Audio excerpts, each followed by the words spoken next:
Hello everyone, good morning. সবাই কেমন আছো? আশা করছি সবাই ভালো আছো। এদিকে দেখো, সকাল সকাল উঠে ছেলেকে ব্রাশ করাচ্ছি। আর ছেলে তো মানে বায়না করছে ব্রাশ ও নেবে, ও ব্রাশ করবে। তাই আমার ঠাম্মা ওকে বলছে, যা মামার কাছে যা, গিয়ে ব্রাশটা করে নে।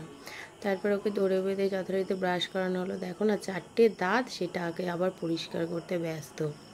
তো ভালো করে ব্রাশ করিয়ে দিলাম, দিয়ে মুখ টুক ধুয়ে তারপর ওকে টিফিন করাবো।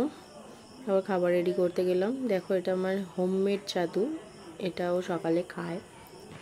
তো ও এটা খায় আর সেরিল্যাকও দিই, এটাই খাওয়াই ওকে। আর সঙ্গে এই ল্যাক্টোজেন খাওয়াই ওকে। তো বেশি দিই না ওকে, অল্প একটু 1 চামচ মতন দিই, কারণ ও বেশি মিষ্টি খেতে পারে না, ও রাগ হলে বমি করে দেয়। সেজন্য অল্প দিয়ে দেওয়ার পর রেডি করার পর ওকে খাইয়ে নেব।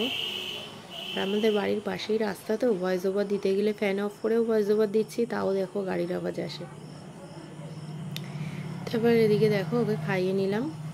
খাওয়ানোর পর আমি রোজই করে থাকি, খাওয়ানোর পর সকালে যে জামা কাপড় মানে রাতের যে জামা কাপড় পরে থাকে সেগুলো সকালে সব ছাড়িয়ে পরিষ্কার জামা কাপড় পরিয়ে দিই, ওকে চুল বেঁধে দিই, পাউডার একটু মাখিয়ে দিই, গায়ে একটু পাউডার দিই। এবার দেখো ওর মুখটা একবার টাটা টাটা, সবাইকে টাটা বলছে, টাটা।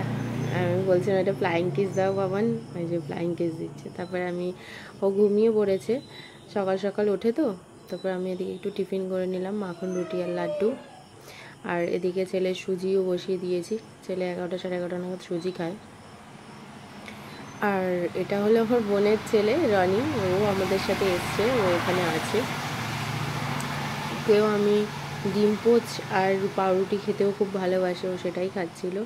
ওকে আমি খাইয়ে দিয়েছিলাম, শেষের দিকে ক্লিপটা নিয়েছিলাম। টাটা।